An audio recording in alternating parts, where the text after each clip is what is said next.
Welcome back to the Tomb of Illumination, where I discuss the illumination of man and his connection to the earth, which is the illuminated realm. And the third entity is the illumination. Where does all this illumination come from? And all creation comes from the waters, and within that water we have what we know as the umbilical cord, which brings the created from the creator. So therefore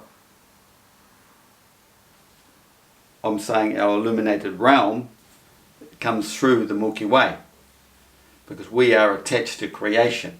We are the created attached to creation, and that illuminated zone is the Milky Way. That is the fire. There's the fire you have to pass through to become spiritually enlightened as a human being on this earth. To get to the Father, you go through me, which is going through your Christ. But this whole Christ event is a celestial event, is spiritual, non-physical, where you're basically going through fire and you're passing through the Milky Way, or you're within the Milky Way, because you are a star. Every man on earth, every animal on earth has a star up there, and that star has to be caught within the Milky Way. So you're in the fire zone. You're in that zone. You're the third entity. There's two other entities in that time, and that's the sun and the moon. When is the moon in the Milky Way? Every full moon. The moon is in the Milky Way. What you're hoping for is for the moon to be in your moon sign, the sign it was in at your conception. This is your time, your hour for you to be illuminated. If you are in the right place here and here, the balance between the two zones. It's a long story. But anyway, this video, I've been away for a few days, so I couldn't do videos, but all this stuff came into my mind, and I've got a lot of information on my phone, but I've since forgotten what the heck it was all about. But one was the fact there must have been something in the Bible or somewhere, a story, and it mentioned the angels, and I thought I'll do one on the angels, you see, the word angels. Check out my previous video. That was, gee, I just forgot what that was already. Got a bad memory. But check out my other videos anyway if you haven't been here before.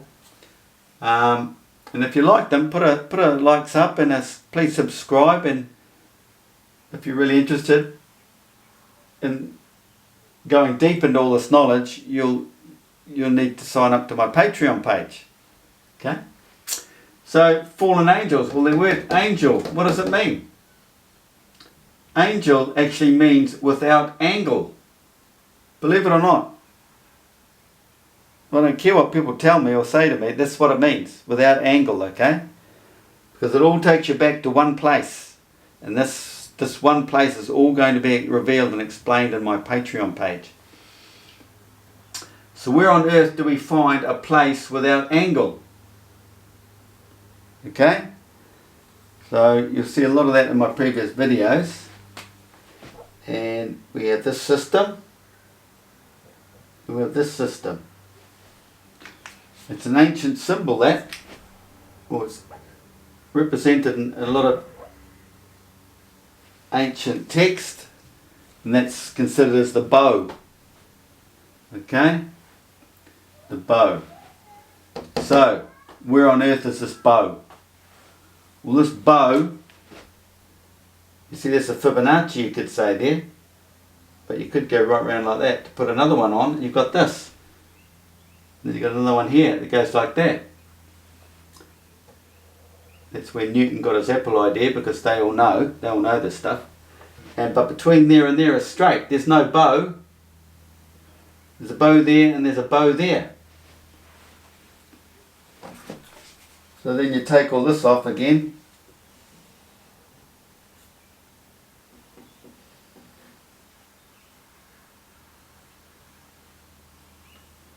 what have you got? You've got two C's. Two C's. C's. A lot of stories in ancient mythology is all about the sea. You think it's S-E-A? Well, sealed. What does that mean really? You break it down. Sea led. Led by the sea. These are always moving. Okay? It's the southern hemisphere and the northern hemisphere. And they're waiting for an alignment. They're waiting for you to wake up. That will be your hour when there's an alignment between there and there. That's where there's no sea. Where on earth do you find a place without angle? Does that look like an angle? There's no angle. There's the angle. There's the angle. C. The letter C. Where do we see the C? C. C. Si, si, senor.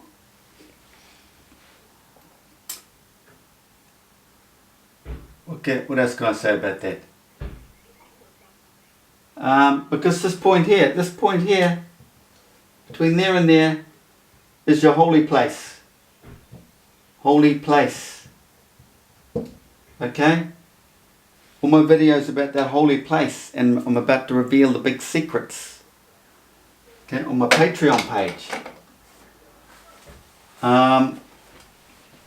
There was a lot more information to go with this, but I've since forgotten it. So I'll just go on to a few other things, some things I've got on my phone, okay? And we'll go through them and what they all mean. Very interesting stuff. Never been revealed before, this stuff. You'll only get it on my site. But if you sign up to my Patreon, you get a lot more than what you get on the public site.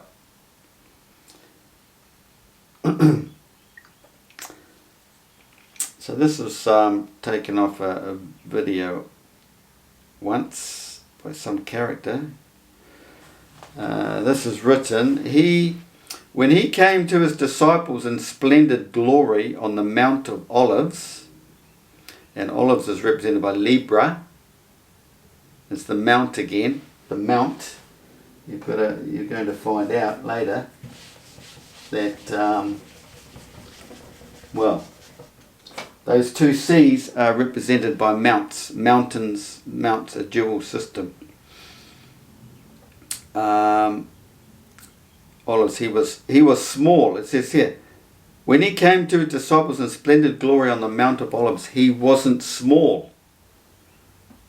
Now, if you've been following my videos, there's the sun dilemma. That's north, that's south. You've got this, and you've got this. The southern hemisphere is a lot bigger than the northern hemisphere, because on the flat earth map, it's like this. There's the northern hemisphere. This is all the southern hemisphere.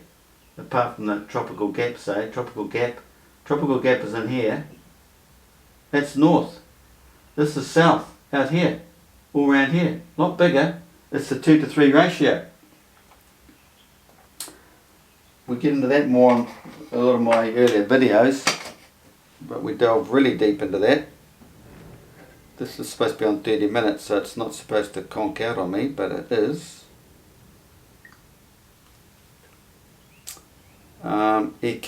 So he's small. So this man, the enlightened one that's coming, because all our Bible, all our history of 2,000 years is all leading to one event. It hasn't happened in this cycle of information. It's telling you about this one man that's coming. And he will come, and he comes from, he's not come from the small, he's come from the big. He's come from the southern hemisphere. Oh, phone died again. Oh, no, it's still there, there it is. He became great and made his disciples great so they could see him in his greatness. On that day he said in gratitude, you who have united perfect light, united, that's the unification, between the two zones, in your alignment, in your hour,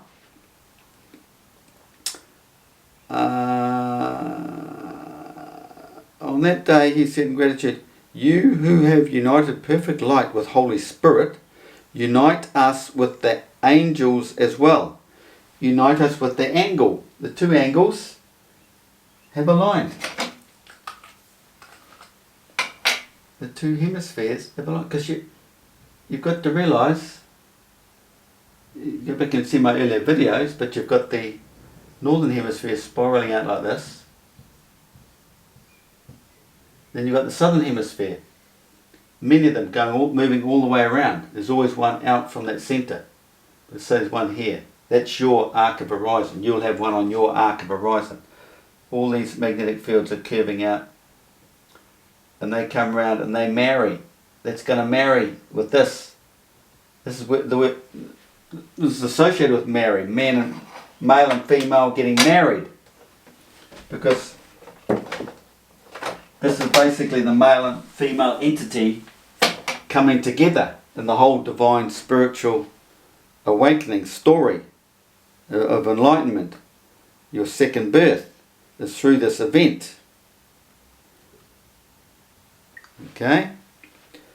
And as well, don't scorn the Lamb. Without him it's impossible to know the King. In other words, this king, this man, was conceived in Aries. He comes from the Lamb. Without him, you don't get the king. He has to be conceived in Ram. Ram, Aries. Without him, it's impossible to know the king. No one may visit the king without robes of light. Robes of light. Robes is basically rainbows. Rainbows of light. You have to have the 7 lights. There's the 6 lights. Then we get into Pleiades, the Pleiades story. You've got the 6 lights and the hidden is 7th. What is the hidden 7th entity? Well, the 7th entity is the one, like Enoch says, he gives 1/7. And his luminaries says the moon will give 1/7. It's the moon. The moon's the secret. She's Maya. She will give her 7th part to the man to be enlightened. He will have the whole 7, and bingo, it will be his hour, it'll all happen and he'll become enlightened. Okay? I'm going to do a video on the Pleiades and its association with the Maori in New Zealand. They call it Matariki, when Pleiades turns up. They've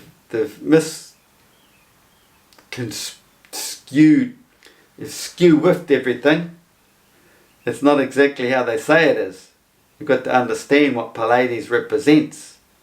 I'll get into a video on that soon. And once again, this has disappeared. Go back again. Okay, we've done that. We'll move on to another one. The Platonic solids. The whole realm's about these Platonic solids and how they create, it's all to do with resonance and octaves, notes and all that. That's where the 144,000 comes from. I think I did a video earlier on that, so I'll move along. And I'm going to do a remake of my Euclid's 5th postulate.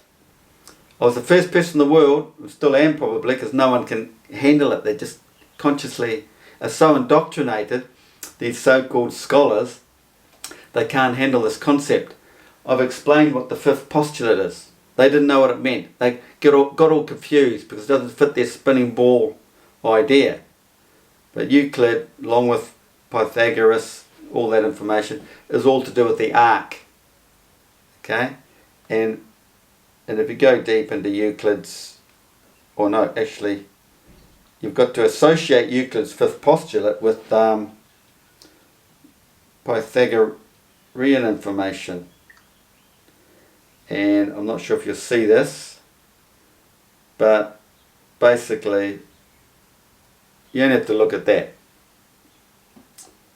You see, it's the top half of the circle, it's the arc. Every man is within that arc, and dead center of that arc is 90 degrees to your zenith. So the whole 5th postulate is about the arc. man standing 90 degrees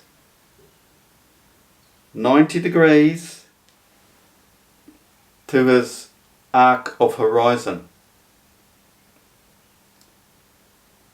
So Euclid's four postulates, it's like the previous video, all roads lead to the fifth. There's four postulates lead to the fifth. Understanding the four first. It's nothing to do with parallel lines. It's all BS by common people who have no understanding of it. Here, I did an earlier video talking about the Jewish beliefs and stuff, and their one day of the year where they worship 5 times, which represents the one occasion in our earthly cycle where we have the 5 holy days. Now, their what they call their day, their one day of the year where they pray 5 times, is called the Yom Kippur. And they have it on the 14th of September. I think I'm going to have this on 30 seconds instead of 30 minutes. I better go check. This has happened once before. 1 second. Let's go. Display and brightness. What have I got? 30 seconds. You fruitcake. No wonder. Okay. Let's go back. Now I've got to find my way back. Well, here we go. Right, so they celebrated on the 25th of September. So it's basically the equinox, right? Not their equinox, though, is it? It's all to do with the right hand. God's right hand is coming down here. This one, the Sun Dilemma. Down here. It's to do with the September equinox. Okay? Well, the equinox is down here, actually. So this is the confusion. And it's written that man is confused by this equinox and this place back here. So they've got it wrong. They're celebrating on the equinox 24th of September when it should be, I mean the equinox is the 23rd, but this year they've got on the 24th. So it should be, it's always the 6th of September at this point back here, the crossing. Because within that area there is your 5 holy days. I'm the first in the world to expose all this information. Just bear that in mind. And this is where it's connected to the chapa, the ark. Did I get into that video? I think I did recently, but I'll get more into that stuff later. I'm just waiting for 100 Patreon members to sign up. Then I'm going to start releasing all this stuff. What do we got here? Ascension of Jesus, Thursday, May the 18th. Okay, so if you go online and find out what are the 5 holy days, and this is the BS you get. Nothing to do with the actual 5 holy days that the ancient Egyptians talk about. We've got Ascension of Jesus, Thursday, May the 18th. Celebrated on the 6th of Thursday after Easter, Sunday. So they've got the 6th day there, right? But they've got the Thursday after Easter, which really, the Ascension of Jesus happened on the 6th day. And the 6th day is the Wednesday. That is the Ash Wednesday. It's all the same day. 6th day, Ash Wednesday. And 3 days after that is the Friday, which is the Good Friday. Right? They've got the Assumption of the Blessed Virgin Mary, which is Tuesday. So the moon, Mary, Maya, whatever, she was all included on the 6th day because she was full moon in Pisces, in the tomb, which is the Milky Way, aligned with the sun and your star. You wish. Then we have Tuesday, August the 15th. Solemnity of All Saints. Well, if you've seen my earlier videos, I've drawn how that works. It's all to do with the zodiac. There's your zodiac, there's your cardinals. Cardinals. What's higher than a cardinal? Saints. They're on the diagonals. Here, here. They're talking about there, August. And they got August the 15th. Why have we got August the 15th? Because they don't know what they're talking about. August the 21st. Some of you may remember a certain day on the 21st of August 2017. What was it? The full solar eclipse. It's written in history. It's come about. It came about. The most divine period in all our time, and it's just gone over everyone's heads. The star alignments. The crown of thorns around the Virgin, Virgo, the image in the sky, her head, giving birth to, between her legs came, wasn't it, Jupiter?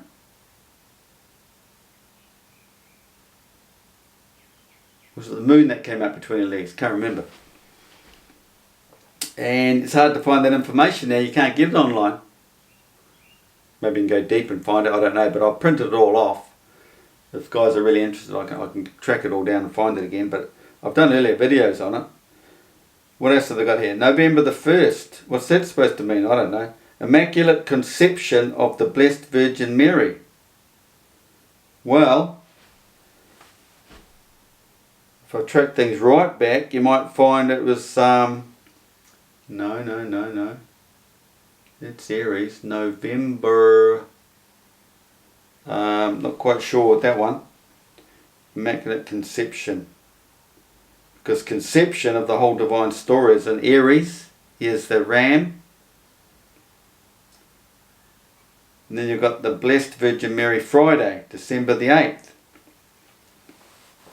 You've got no idea what they're talking about. None of this is true.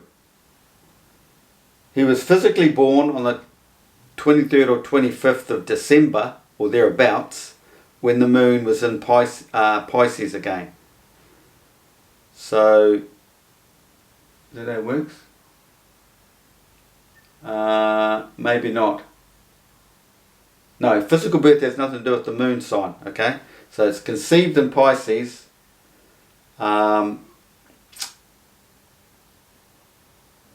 it's physically born in Capricorn, which is a sun sign. So coming into the world is coming into the light, so it's a sun sign. It's when he was divinely awoken later on in life. It's back again in Pisces, the moon, full moon in Pisces. Nothing to do with these dates. Moving along. What do we got here? We have back to Pythagorean notes and stuff. Is it Pythagorean? Pythagoras? Music? Octaves, talking about the perfect fifth. The perfect fifth being the 3/2.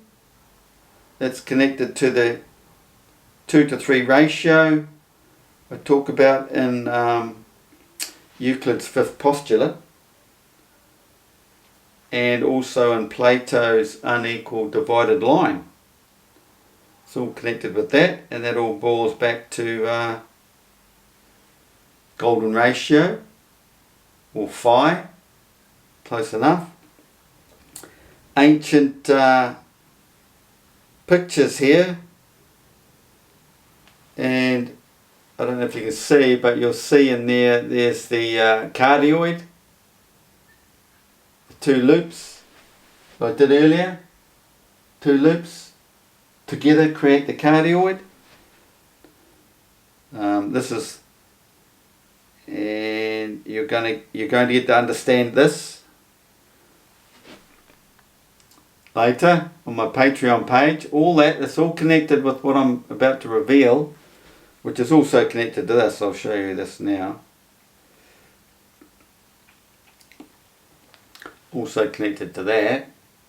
I mean, it's pretty basic, that thing. But they're all referring to the same thing. The unveiling. Right. Now, some of you have been following me for a long time. You know that I'm the only guy that's come up with the full flat earth model and the central vortex of creation. And a lot of you know in physics where they draw the black hole like this, okay? And basically that's the vortex of the central vortex of creation with the S curve in there. The pattern the stars take over the evening, over 24 hours, up and down. And the black hole is right down the centre, is the gurgler, the place of rest. Nothing goes on in that spot when you're vortexing water, right?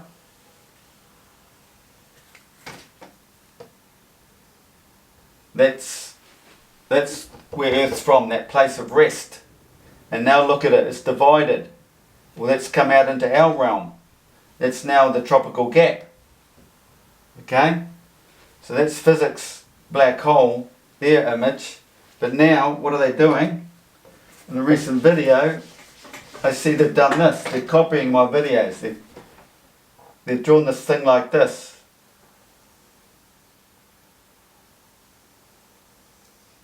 And put a nice big bright light there. Okay? So there's the black hole vortex, or whatever they want to call it, with the bright light at the end like this. Look, right? Okay? So I'm the only guy who has explained that this is the female entity of creation and what comes in here from over there. That's the Milky Way. And the actual sun is on the horizon of this ecliptic plane, which sits at the top of the vortex. But we don't see pure plasma that's created back here in this tight magnetic field, because, you know, we're out here in this realm, we're out here in this realm. This is the centre Arctic. What do I say? I've told you plenty of times, or shown people, that that's the image of the sun we see. That is the image of creation, the real sun back here. See the connection between that and what they've drawn? I'm not full of it. They know I'm onto it.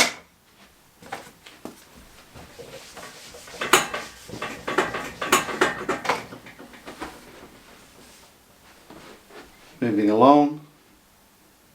What have we got now? Oh, here's that article. What is it? It's oh, here it is here. This is Revelation 7.